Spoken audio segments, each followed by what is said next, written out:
காசா பகுதிகளில் இஸ்ரேல் செய்திருக்கக்கூடிய அட்டூழியங்களை ஒப்பிட்டு இந்த புகைப்படங்கள் பகிரப்படுவதையும் நீங்க பார்க்கலாம். காசாவில் இப்படி செஞ்சீங்க, அதுக்கு பதிலடியாக இது வருகிறது. காசாவில் ஹாஸ்பிட்டலுக்கு அடிச்சீங்க, இப்ப பதிலடியாக இது வருகிறது என்று அந்த ஒப்பீடு செய்யப்பட்ட காட்சிகளும் தற்போது சமூக வலைதளங்களில் பரப்பப்படுகிற இந்த நேரத்தில் ஒவ்வொரு இரவும் கடந்து செல்லுகிற போது ஈரானுடைய ஏவுகணைகள் இஸ்ரேலுக்குள்ள நுழைந்து இதயத்தை தாக்குகிற வேலைகளை செய்கிறது.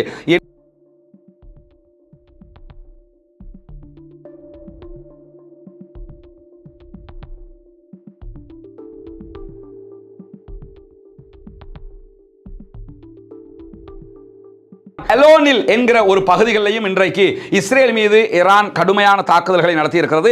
இந்த தாக்குதல்களில் 20க்கும் மேற்பட்டவர்கள் படுகாயம் அடைந்திருப்பதாக இஸ்ரேலிய ஊடகங்கள் சொல்வது மட்டுமல்லாமல் டெல் அவீவ் மாவட்டத்தினுடைய ஒரு பகுதியாகத்தான் இந்த பகுதி அமைந்திருக்கிறது. ஏன்னா டெல் அவீவுக்குள்ள தான் நிறைய தாக்குதல்களை ஈரான் நடத்தி கொண்டிருக்கிறது. டெல் அவீவ் மாவட்டத்தில் இருக்கக்கூடிய ரமத் கான் என்கிற ஒரு பகுதிக்கும் இன்றைக்கு ஈரானுடைய ஏவுகணைகள் தாக்குதல் நடத்தியிருக்கிறது. அந்த பகுதிகளிலும் 25க்கும் மேற்பட்டவர்கள் காயம் அடைந்திருக்கிறார்கள் என்கிற செய்திகளை இஸ்ரேலி டைம்ஸும் சற்று நேரத்துக்கு முன்பதாக வெளியிட்டிருக்கிறத நம்ம பார்க்கிற அதே நேரத்தில் ஈரானுடைய அணுசக்தி திட்டத்தினுடைய ஒரு பகுதியாக இருக்கக்கூடிய கொண்டாஃபில் என்கிற பகுதிகளில் இருக்கக்கூடிய நீருக்கடியில் இருக்கக்கூடிய ஒரு அணுசக்தி மையத்தின் மீது இன்றைக்கு இஸ்ரேல் தாக்குதல் நடத்தி இருக்கிறது என்று ஈரானுடைய இஸ்னா நியூஸ் ஏஜென்சி தகவல் வெளியிட்டிருக்கிறது. இர்னா கிடையாது, இர்னா தனியாக இருக்கிறாங்க. இஸ்னா நியூஸ் ஏஜென்சி இன்றைக்கு தகவல் வெளியிட்டிருக்கிற அதே நேரத்தில் இன்றைக்கு மேலும் ஒரு தாக்குதலை ஈரான் மீது இஸ்ரேல் நடத்தி இருக்கிறது. ஈரானுடைய அராக் என்கிற பகுதிகளில் இருக்கக்கூடிய அணுமின் நிலையத்தின் மீது, இதுதான் அராக் அணுமின் நிலையம், இதுவும் நீருக்குள்ளே இருக்கக்கூடிய ஒரு அணுமின் நிலையம் என்று சொல்லப்படுகிறது.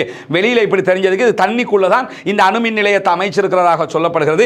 இந்த அணுமின் நிலையத்தின் மீதும் இன்றைக்கு இஸ்ரேல் தாக்குதல் நடத்தி இருக்கக்கூடிய நேரத்தில் ஒவ்வொரு இரவும் கடந்து செல்லுகிற போது ஈரானுடைய ஏவுகணைகள் இஸ்ரேலுக்குள்ள நுழைந்து இதயத்தை தாக்குகிற வேலைகளை செய்கிறது என்கிற செய்திகள் இன்றைக்கு வெளியாகி கொண்டிருக்கிறது. குறிப்பாக நேற்று இரவு மாத்திரம் ஹைஃபா, கிரேட்டர் டெல் அவீவ், ரிஷோன் லெசியோன், பாட்டியாம், அதே போன்று ரெஹோவோட் ஆகிய நகரங்களின் மீது மிக கடுமையான தாக்குதல்களை நடத்தி இருக்கிறது ஈரான்.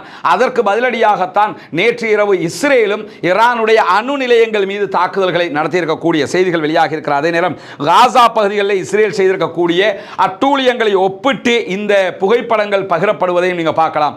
காசாவில் இப்படி செஞ்சீங்க, அதுக்கு பதிலடியாக இது வருகிறது.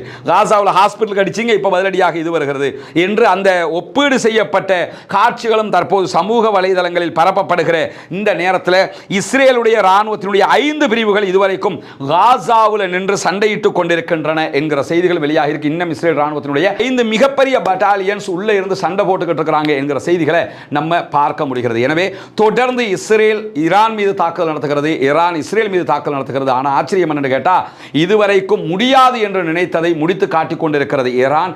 இஸ்ரேல் கடுமையான பாதிப்புகளை சந்தித்துக் கொண்டிருக்கிறது. அவர்கள் ஊடக தணிக்கை செய்து கொண்டிருக்கிற காரணத்தினால செய்தி வெளியே வராம தடுத்துக்கிட்டு இருக்கிறாங்க.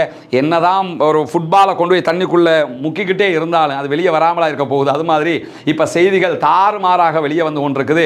காசாவில் யுத்தம் செய்ய போன நெத்தனியாகவே முட்டி மோதி கேவலப்பட்டு அசிங்கப்பட்டு நின்ற நேரத்தில் எலெக்ஷன் போனா அவர் அவ்வளவுதான் காலி என்று இருந்த நேரத்தில் இப்ப ஈரான் மேலையும் யுத்தத்தை தொடுத்து அவர் தாங்க முடியாத ஒரு இழப்பை தன்னுடைய லைஃப்ல சந்திக்க போறாருங்கிறது மட்டும் தெரிகிறது.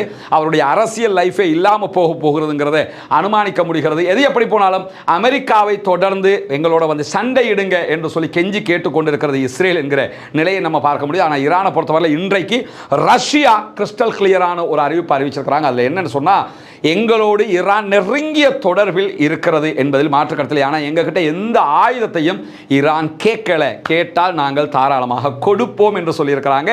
ஆனால் கேட்கலங்கிறாங்க. ஏன் கேட்கலன்னா அவங்கள்ட்ட இருக்கும்போது எதுக்கு கேட்கணுங்கிறதுனால கூட கேட்காமல் இருந்திருக்கலாம்.